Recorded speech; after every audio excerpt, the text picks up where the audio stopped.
ওই যে আপনার মেয়েটা, ওই যে আপনার মেয়েটা যখন বয়স তার 12 হয়ে গেল। কত কত? ওই যে আপনার মেয়েটা বয়স যখন তার 12 হয়ে গেল, মেয়েটা পূর্ণ যুবতী হয়ে গেল, তার অঙ্গ প্রত্যঙ্গে যৌবন এসে গেল। ওই যে আপনার মেয়েটা 12 বছর বয়স থেকে নিয়ে 42 বছর বয়স পর্যন্ত, কত থেকে কত? 12 থেকে 42 বছর বয়স পর্যন্ত, 12 মাইনাস 30 বছর ধরে কত বছর? ওই যে 30 বছর ধরে আপনার মেয়েটা আল্লাহর জমিনে বেহায়া, বেপরদা, লীলজ্জা, নখ পালিশ, ঠোঁট পালিশ দিয়ে অর্ধ উলঙ্গ হয়ে আগা পাশা বোঝা গেছে রাস্তায় চলেছে।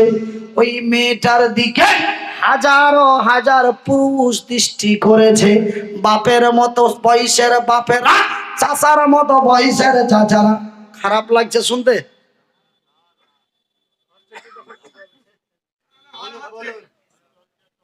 আরে বুখারীর হাদিস, নবীর হাদিস গো। আল্লাহর নবী নিজের চোখে দেখলেন। জিব্রাইলের শুধু গল্প চলছে। জিব্রাইল বলছেন এই মহিলাগুলি হলো ওরা, এই শাস্তি যাদের দেওয়া হয়েছে, এই অপরাধটাই তারা আল্লাহর জমিনে করেছিল, তার জন্য এই শাস্তিটা আল্লাহ তাদের দিয়েছেন। ভাইজান, ওই যে মেয়েটার দিকে আমার বাবার মতো বাবা, চাচার মতো চাচা, দাদুর মতো দাদু, নানার মতো নানা, ভাইয়ের মতো ভাই, পোতার মতো পোতা, বেনামাজি, মদখোর, সুদখোর, হিন্দু, জৈন, বৈধ, খ্রিস্টান, ইহুদি, নাসারা, দেওবন্দি, বেরেলি, হানাফি, কাদিয়ানি, মালিকি, হাম্বলি, শিয়া, সুন্নি, খান, পাঠান, লক্ষ লক্ষ পুরুষেরা ওই মেয়েটির দিকে দৃষ্টিপাত করেছে। কি করেছে? ওই যে মেয়েটার দিকে দৃষ্টিপাত করেছে, প্রত্যেকটি দৃষ্টিতে একটা করে বাচ্চা তাদের পেটের মধ্যে দেওয়া হয়েছে। কেন ভাইজান? মিলনের পরে বাচ্চা হয়। এই মিলনটাকে এক ভাষায় বলা হয়েছে জিনা, এই মিলনটাকে এক ভাষায় বলা হয়েছে ব্যভিচার, এই মিলনটাকে এক ভাষায় বলা হয়েছে সহবাস। মধুর মিলনটাকে কয় ভাষায় বলা হয়েছে বাজান? কয় ভাষা? বাজান ঘুমাইতেছে। কয় ভাষা? 3 ভাষা। একটার নাম হলো জিনা, একটার নাম হলো ব্যভিচার, আর একটির নাম হলো সহবাস। সহবাস কারে বলে? একজন রূপবতী সুন্দরীকে 1000, 1000, 5000, 50,000, 5 লক্ষ টাকা দিয়ে আমি তারে দেন মোহর দিয়া বউ বানাইয়া ঘরে নিয়েছে। যেই মিলনটা আমার হয়, সেই মিলনের নাম হলো সহবাস। রাস্তা দিয়ে চলছি, এক জঙ্গলি এলাকা দিয়ে যায়, হঠাৎ এক সুন্দরী রমণী সামনের দিকে পড়ে গেল। পকেটের ভিতর থেকে 6 ইঞ্চির চাকু বের করা হলো। আন্ডারস্ট্যান্ড হয়ে যা, না হলে পেটে দিয়ে দেব। মেয়েটা জীবনের ভয়ে, জীবনের ঝুঁকি নিয়ে নিজের প্রাণ বাঁচাবার জন্য ওই ছেলেটার সাথে মিলন করে ফেললো। এর নাম কি জানো রে? এই মিলনের নাম হলো ব্যভিচার। এই মিলনটির নাম কি রে? যে মিলনটির নাম হলো জিনা। ওই যে মেয়েটা একটা ছেলে একটা মেয়ের সাথে পরিচয় ঘটলো। দিনের পর দিন যায়, রাতের পর রাত যায়, অতি কাছাকাছি নিকটবর্তী হয়, একজন আর একজনকে চায়, কিন্তু তাদের বিয়ে হয় নাই। এই মুহূর্তে যেই মিলনটা হয়, এই মিলনের নাম হলো জিনা। তবে শুধু মিলন করলেই জেনা হয় না রে। আল্লাহ তার রাসূলের বিধানের মধ্যে আবু হুরায়রা থেকে নিয়ে বিভিন্ন নবীর সাহাবী থেকে বর্ণিত রয়েছে, তাবেঈন থেকে বর্ণিত রয়েছে। ভাই গো, একজন নারীর দিকে দৃষ্টিপাত করে তাকার নাম হলো জেনা। জেনা চোখের হয়, জেনা মনের হয়, জেনা হাতের হয়, জেনা পায়ের হয়। জিবরাইল বলেন, নবী গো, ওই যে মেয়েটা বেহায়া বেপরোয়া নির্লজ্জা হয়ে আল্লাহর জমিনে চলেছে, এখানে ওখানে বাজারে ঘাটে অফিসে আদালতে শ্বশুর বাড়ি মায়ের বাড়ি যেখানে গিয়েছে এমনই বেহায়া বেলজ্জা হয়ে গিয়েছে, রঙ্গ কইরা গিয়েছে। লক্ষ কোটি পুরুষ তার দিকে দৃষ্টি আকর্ষণ করেছে। নবী গো, প্রত্যেকটি দৃষ্টিতে একটা করে বাচ্চা দেওয়া হয়েছে, বলে নাউজুবিল্লাহ।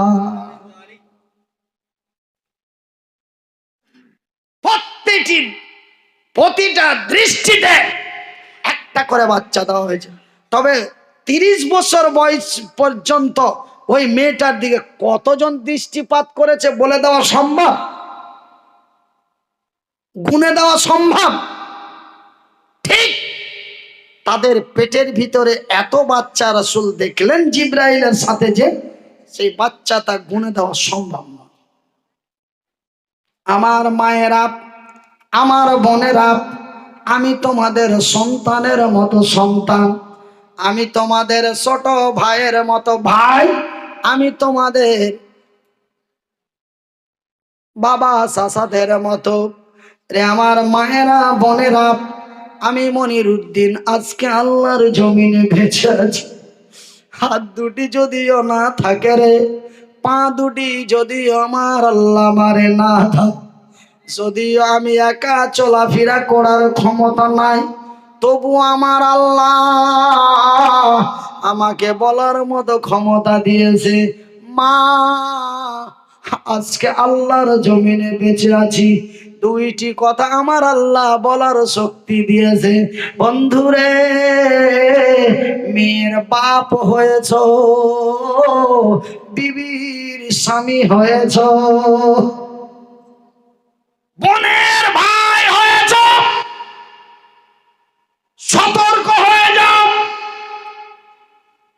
ওই মেয়েটার সাথে তোমাকেও আল্লাহ জাহান্নামে ঠেলে দেবে। কেন? একজন নারী 4 জন পুরুষকে জাহান্নামে নিয়ে যেতে পারবে, এমনটাই শক্তি আমার আল্লাহ ওই নারীদের মধ্যে দিয়েছে। সেহেতু বাজান, যারা নারীর স্বামী হয়েছ, যারা নারীর বড় ভাই হয়েছ, যারা নারীর বাপ হয়েছ, একটু সতর্ক হও। মেয়েটা যখন বাড়ি থেকে বেরিয়ে যায় একটু লক্ষ্য করিও। হারে মা, এমন রঙ্গ কইরা কোথায় যাবি? তুই যে মায়ের জাত, তোর পায়ের নিচে যে আমার জান্নাত, কেনই তুই এমন করিস রে মা? এই বলে মেয়েটাকে খোঁটা দিয়ে তার সতর্ক বার্তা দাও। কেন? তুমি যে ওই মেয়ের বাপ, তুমি যে ওই মেয়েটার স্বামী, তুমি যে ওই মেয়েটার ভাই, তুমি যে ওই মেয়েটার শ্বশুর।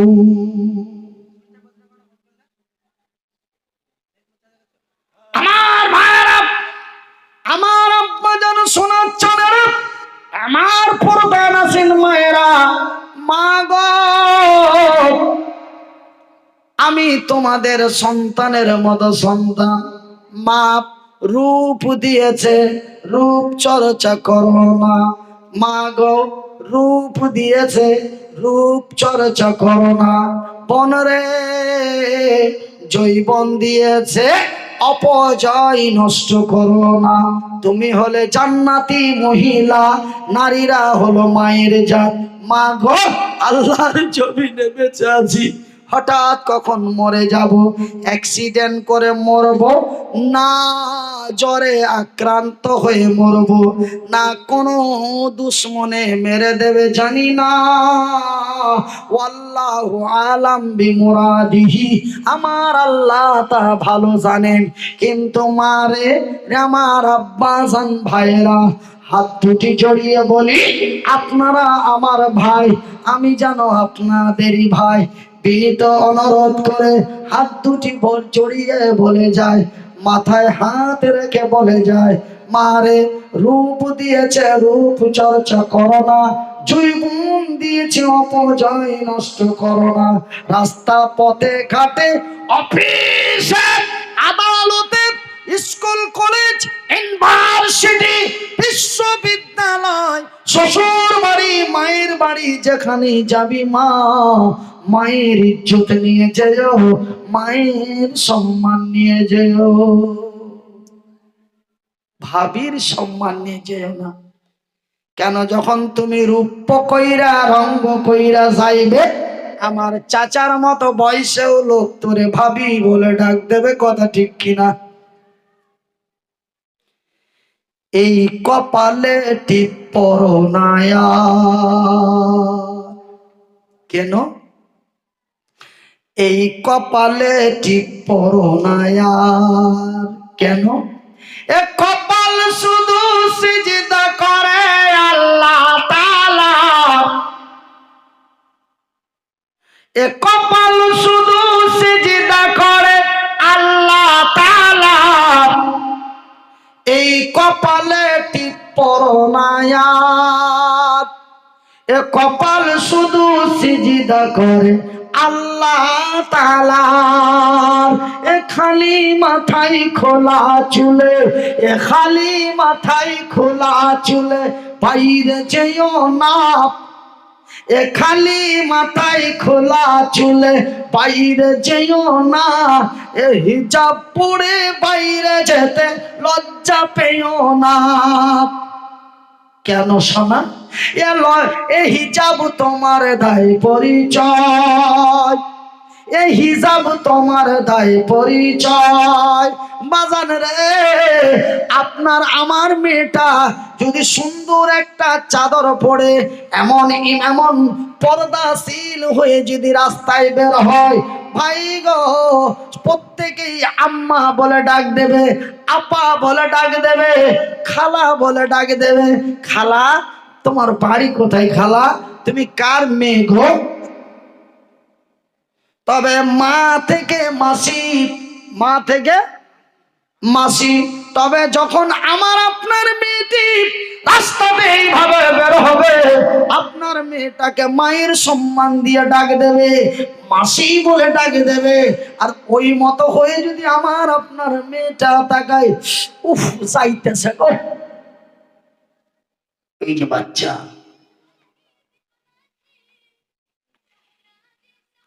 ওই যে বাচ্চা, ও নিচে দেখবে আর একজনকে ঘোষা দিয়ে বলবে যাইতাছে। ও নিজে দেখবে আর একজনকে দেখাবে। কথা ঠিক কিনা বলুন? কথা শুনতে খারাপ কিন্তু বুঝতে মারাত্মক। কেন? হক কথায় বাপ বেজার, গরম ভাতে বিলাই বেজার। রাসূল বলেন, আল্লাহ কমরুন, হক কথা কড়া। বলে আলেম ওলামাদের লজ্জা শরম নাই, এরা যা পায় খুলে খুলে বলে দেয়। ওই খবরদার! তবে শুনে নিন কথাটি, ঘড়ির সময় যেন সাথ দিচ্ছে না, ঘড়ির কাঁটা ধরে রাখা যায় না। 12:30 পর্যন্ত থানার পারমিশন রয়েছে। হ্যাঁ ভাইজান, তবে আর মাত্র 20 মিনিটের মতো সময়, 15 মিনিটের মতো সময় আছে। একটু দোয়া নিতে হবে, একটু দোয়া দিতে হবে ভাইজান। তবে শুনে নিন, লজ্জা শরমের কিছুই নয়। তার প্রমাণটা আমার নবী, আল্লাহর নবী, দয়ার নবী, বিশ্বের নবীর জামানার সময় নবীর এক তরুণ সাহাবী, নাম তার হযরতে ওমর। কি নাম?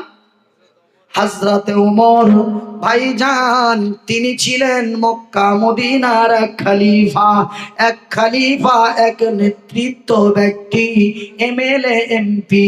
কিন্তু ভাইজান সেই হযরতে ওমর নবীর খলিফা, নবীর সাহাবী, সেই মক্কার নেতৃত্ব দিচ্ছিল। তিনি এক রাষ্ট্রপতি প্রধান ছিলেন। ভাইজান তার চরিত্রটা কেমন ছিল গো? নবী বলেন, রে আমার উমরের এত চরিত্রবান, নেককার, দিনদার, আমার পরে যদি কেউ নবী হতো তবে আমার আল্লাহ আমার উমরকে নবুয়তের দাবি দিত। ভাইজান হযরতে উমর একদিন সন্ধ্যাবেলায়, হযরতে উমরের একটি সিস্টেম ছিল, সারা দিন নেতৃত্ব দেওয়ার পরে রাত্রিবেলায় তিনি ঘুমাতেন না। রাত্রিবেলায় গ্রামে বেরিয়ে যেতেন, রাত্রিবেলায় পাড়ায় বেরিয়ে যেতেন। কে কি সমস্যায় আছে, কে খেতে পেল, কে না খেয়ে ঘুমালো, কার বাড়িতে জল নাই, কার বাড়িতে খাবার নাই, কার বাড়িতে লবণ নাই, কার বাড়িতে আলো নাই, এইগুলি দেখার জন্য ওমর রাস্তায় বেরিয়ে যেতেন। একদিন হযরত ওমর গ্রামের ভিতরে বেরিয়ে গেছে। কার কি অবস্থা? 12:30 টাইম, 15 মিনিট চেষ্টা হলে অসুবিধা নেই, আমি ফোন করেছিলাম। আচ্ছা ভাইজান, বন্ধুরা আমার পর্দা নসীন মায়েরা শুনে জানা, রাতের বেলা এবার হযরতে ওমর বাড়ি থেকে বেরিয়ে গেলেন। কার কি সমস্যা, কার কি অসুবিধা, কার কি সমস্যা বলে ওমর বেরিয়ে গেলেন। হযরতে ওমর রাস্তা দিয়ে চলতে আছেন, চলতে চলতে গ্রামের মিডিল পয়েন্টে যখন গিয়েছে, মিডিল পয়েন্টে গিয়েছে, ওই গ্রামের মিডিল পয়েন্টে এক বাড়ি থেকে আওয়াজ পাওয়া যায়।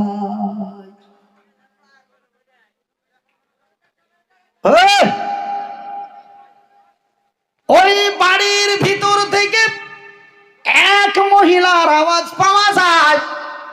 সেই রাত, গভীর রাত, নাম আমার নবীর সাহাবী হযরতে ওমর এমন ডিউটিতে বেরিয়ে গেছেন।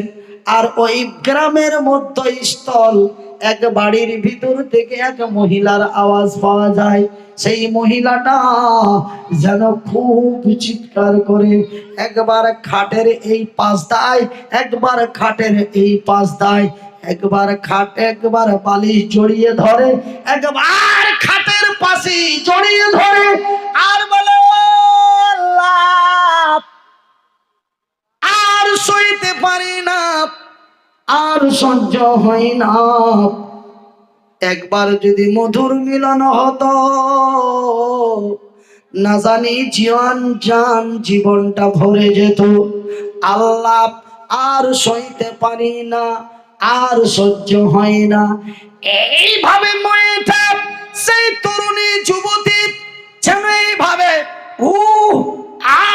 করে খাটের এই পাশ দায়, খাটের ওই পাশ দায়, এই পাশ ওই পাশ দিতে দিতে দিতে মেয়েটা ধৈর্যের সীমা হারিয়ে দিয়ে একটি কথা বলে ফেললেন, মাবুদ রে, ও গো আল্লাহ, আমার ভিতরে যদি তোমার ভয় না থাকতো, তোমাকে এক আল্লাহ বলে যদি বিশ্বাস না করতাম, নবীর অনুকরণ যদি না করতাম, তোমার জাহান্নামের ভয় যদি আমার কলিজার ভিতরে না থাকতো রে আল্লাহ, আর সহ্য করতে পারি না, আর সহ্য হয় না, ইচ্ছে হয় আমার বাড়ির পাশের যুবকটাকে ডেকে নিয়েছে, আমার জৈবনের খাটলাটা ঝুঁকিয়ে নি, সহ্য আর হয় না। ধরে রাখার যায় না। কিন্তু তোর ভয় যদি না থাকতো, তোর জাহান্নামের ভয় যদি না থাকতো, নবীর চরিত্র যদি সিনায় না থাকতো, আমার ইচ্ছে হয় এমনটাই।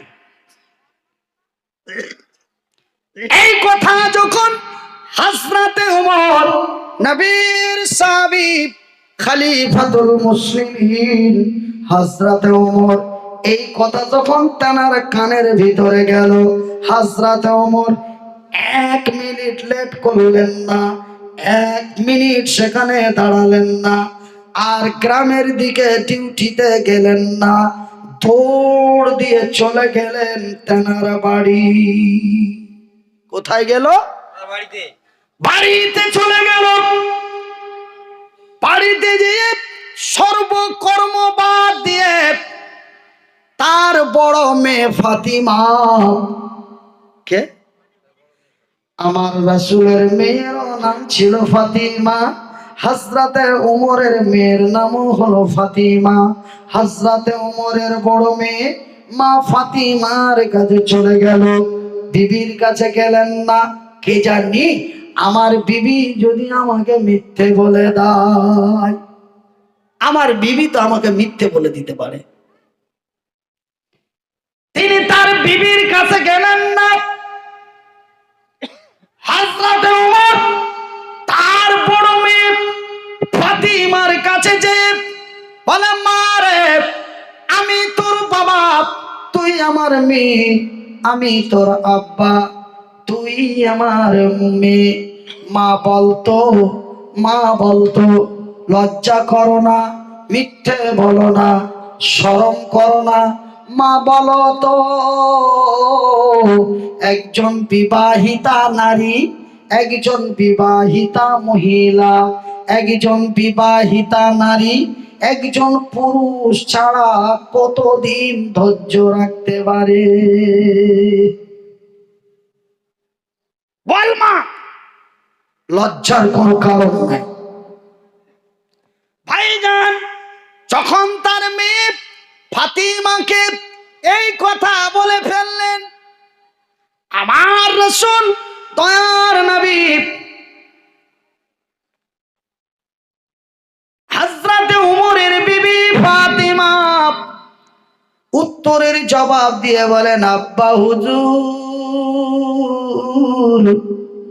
ওগো আল্লাহর সৈনিক, ওগো নবীর সাহাবী, ওগো আমার আব্বু জান, একজন বিবাহিতা মহিলা, একজন বিবাহিতা নারী 3 মাসের ঊর্ধ্বে সহ্য করতে পারে না। যখন তার 2.5 থেকে 3 মাস শেষ হতে যায়, সেই আর সইতে পারে না। যদি আল্লাহর ভয় থাকে তবে নারীটা সতী হয়ে থাকতে পারে, আর যদি আল্লাহর ভয় না থাকে, সেই মেয়েটা ব্যভিচার করতে, জিনা করতে মেয়েটা বাধ্য হয়ে যায়। তখন অন্য ছেলের সাথে তার রং মিস্টেক হয়ে যায়। যদি তার যৌবনের জ্বালা সামলাতে পারে, আল্লাহর ভয় যদি তার ভিতরে থাকে, সে কষ্টর পর কষ্ট করে সহ্য করতে পারে। আর যদি ওই মতো বেঈমান নারী হয়, তবে সে অন্য রাস্তায় পা দিতে পারে। আমার নবীর হযরতে ওমরের মেয়ে ফাতিমা এই কথা যখন নবীর বাবার সামনে বলে দিলেন, হযরতে ওমর খলিফাতুল মুসলিমিন, হযরতে ওমর 1 মিনিট লেট করলেন না, দৌড় দিয়ে চলে গেলেন যুদ্ধের ময়দানে। সেই দিন উহুদের প্রান্তে, বদরের প্রান্তে লড়াই চলছিল। সত্যের বিজয়ের জন্য মদ সুদের বিরুদ্ধে লড়াই চলছিল, নির্যাতন ধর্ষণের বিরুদ্ধে লড়াই চলছিল। সেই ময়দানে চলে গেলেন হযরতে ওমর। হযরতে ওমর ময়দানে যেয়ে, সেনাপতি কমান্ডারেরা, আমি ওমর তোমাদের কাছে বলি, যাদের 3 মাস হয়ে গেছে, কয় মাস? রে খালিফা, রে আল্লাহর সৈনিকেরা, রে মক্কা মদিনার কমান্ডারেরা, আমি উমর বলি, যাদের 3 মাস হয়ে গেছে, যাদের 3 মাস পেরিয়ে গেছে, যাদের 3 মাস হয়ে গেছে, যাদের 3 মাস পেরিয়ে গেছে, তোমরা 1 মিনিট লেট করো না, অতি সত্তর বাড়িতে যে বিবির সাথে দেখা করো। নারে তাকবীর! আমার ভাইয়ের, আমার বন্ধুরা, আমার আব্বাজান সোনার চানেরা, অন্যায় থেকে বেঁচে ন্যায়ের পথে চলতে গেলে শরম লজ্জার দরকার নেই। এমন লজ্জা শরমের ব্যাপারটা যদি থাকতো, পাপের মতো বয়সের কেমন করে বলি না না। আমার রাসূলের বাড়ি যখন তার জামাই যেতেন, আমার নবী বলতেন, মারে এখানে সাবান থাকলো, মারে এখানে বালতি থাকলো, তোমরা ফরজ গোসলটা ইমিডিয়েটলি করিও। কত লজ্জা পাবে, শরম পাবে। নবী তার ব্যবস্থাগুলি করে দিয়েছিলেন। কিন্তু অপবিত্র থেকো না, অপবিত্র থেকো না। ভাইজান, কথা বলতে বলতে সকাল হয়ে যাবে, আমি আর কথা না বলে এখান থেকেই শেষ করি। না ভাই, দোয়া করতে হবে, দোয়া করতে করতে টাইম যেটা দেওয়া হয়েছে শেষ হয়ে যাবে। না যাই বা হোক, না থানা থেকে বারবার ফোন আসছে, এনারা 5 মিনিট 10 মিনিট করে চাইতে আছে, ওনারা সম্মান রেখে দিতে আছেন। আর এক বলবো না, বন্ধ করো।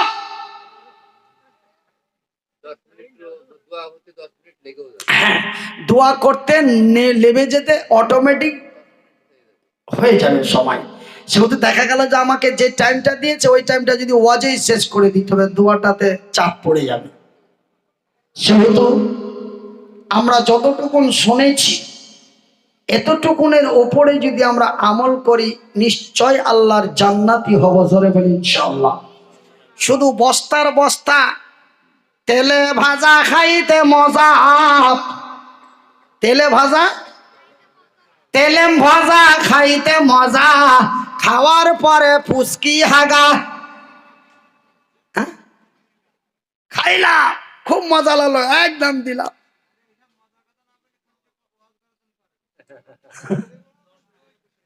তো যাই বা হোক, আমার ভাইরা, ওই জন্য বলছি, বেশি বেশি শুনলাম আর আমল কিছু করলাম না, অসুবিধা নেই, আপনি চালান। ঠিক আছে ভাই?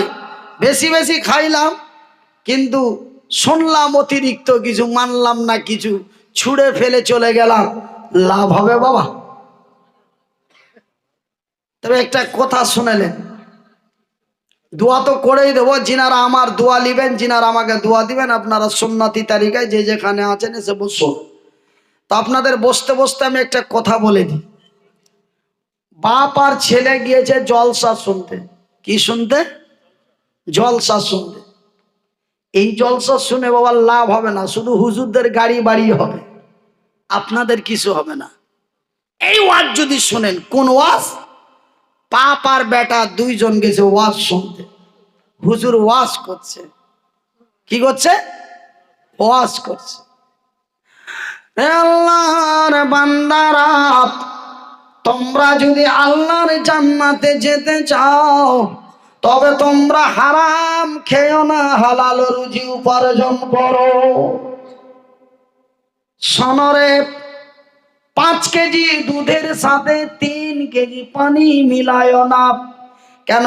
1 কিলো পানির দাম হলো 10 টাকা, 1 কিলো দুধের দাম হলো 50 টাকা।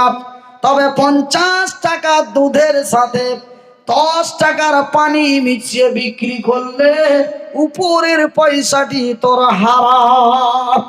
হারাম খাদ্য যদি কাউরি পেটের মধ্যে থাকে, আমার আল্লাহ তার জন্য জাহান্নাম অপরিহার্য করে দেই এবং জান্নাত তার নিষেধাজ্ঞা হয়ে যায়।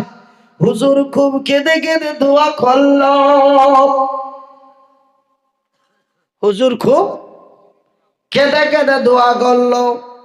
বাপ এবং বেটার মধ্যে বেটা হুজুরের ওয়াজে হেদায়েত হয়ে গেল। বেটা হেদায়েত হয়ে ঈমান এসে গেল। বাপ আর বেটার একই ব্যবসা। কয় ব্যবসা? এক ব্যবসা। ব্যবসা হলো কাঁচা ফলের ব্যবসা, কাঁচা সবজির ব্যবসা। বেটা নিয়ে গেছে 2 কুইন্টাল, বাপ নিয়ে গেছে 2 কুইন্টাল। 2 বাপ বেটার একই ব্যবসা, সেটা হলো কাঁচা সবজির ব্যবসা। ওই যে বেটা সবজি নিয়ে এসছে, বাইরে রেখেছে, কুয়াশাতে যেটা জেগে আছে ওটাই। কিন্তু বাপ মিনিট 10 মিনিট 1 ঘন্টা পরে পরে শুধু পানি মারতে আসে, পানি মারতে আসে। আর বেটার মাল যেমন যেমন রোদ্রের তাপ বাড়ছে, পানি শুকাতে আছে, মালের ওজন ঘটতে আছে।